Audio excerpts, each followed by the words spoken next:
back boast. Is this the end? It is, and that's game, set and match to the 21-year-old Nicol David from Malaysia. It's been a wonderful exhibition of high caliber squash. That moment when you actually win that first world title is like a dream come true. And the first one that I won in 2005 in Hong Kong was pretty special. I never expected to actually win that world title. I just came out of a tournament, lost in Qatar just before that World Championships, and I was pretty disappointed with my performance. But coming into Hong Kong, I went to Malaysia and I was telling my friends how, this is gonna be a great tournament, but I want to just come in really positive and just enjoy every moment of it. And my dreams came true, and it really happened right at that very moment. And that also signifies that I was a world number one in the next month. So it was just everything all happening at one go, which was quite very special for me. And I think it took me that whole year in 2006 to fully grasp what was happening. And when it came to the World Championships in Belfast later that year, I was just in that position where I knew for a fact that by the end of that tournament, if I did well, I knew this is my place to be. In 2014, it was a very interesting year. We had two World Championships in one year. So the 2013 Worlds in Penang was a really special one, having it in my hometown. A lot of hype going into that tournament, and losing in that semi-finals to Nora Shobini was really devastating.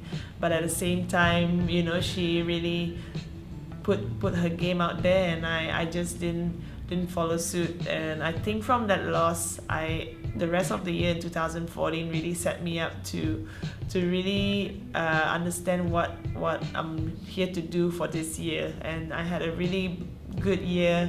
I had the Commonwealth Games and also the Asian Games happening, so a lot of tournaments really set me up for what was coming at the end of the year in 2014. And I gave it my one last push in that World Championships in Cairo, playing in Wadi Degla in the home crowd of Ranim Al-Walili. But before that, I even had to fight through a semi-finals match with Omneya Abdikawi.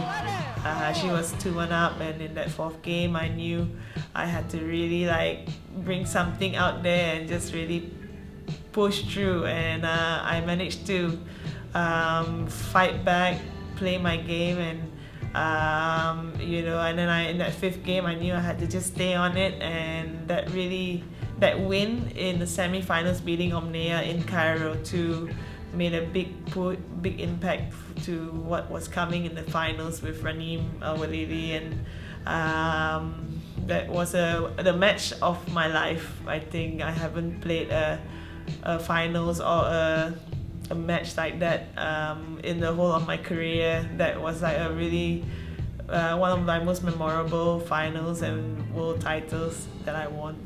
And when I was 2-1 down, it was the funniest moment was when I came off court, and people were starting to put the trophy tables in the court already, and then myself and Liz, we were looking at them going it's not over, it's still got another game to go, and then the whole match is still not over. And we were wondering what's happening, but then she's like, no, just focus on what you have to do. And then they had to come out, and we started our fourth game. But that fourth game, I really was just going in there playing, but Ranim was really fighting and really finding her groove in the middle of in that game. And when she was up match ball, in my mind just went blank, and I actually can't remember much from that moment on. It just went this is what I have to do. If I see the ball, I'm just gonna take it. And that was my whole plan. I didn't have any other plans, but I knew in some ways she also had to win the point. So if I stay in there, I worked hard.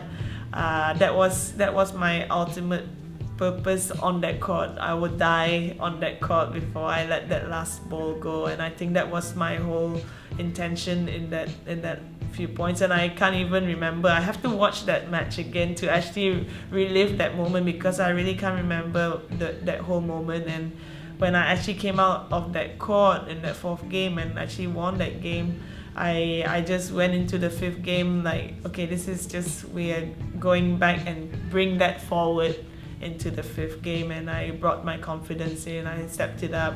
I really played the way I played in those last few points, and I didn't let anything go. I wanted it so badly. And by that last final point when I won it, and I won the world title for the 8th time, that was truly the most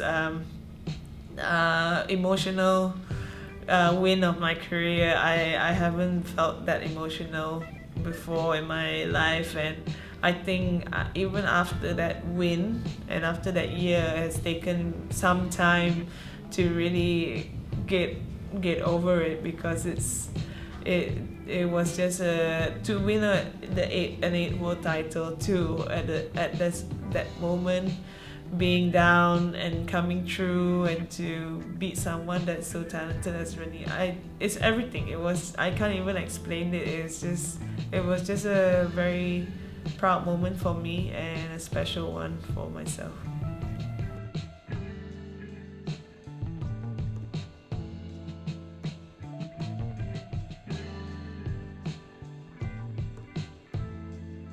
I am so grateful that I'm a world champion, but then at the same time you have to get back to the drawing board and start again, because every year it gets tougher. Every year there's more players changing the game, changing the styles. There's so many variation of squash styles going on, a lot of fearless players out there, and that's what pushes me to be a better player. And every year I strive to get better and better, and the world title is something to work towards.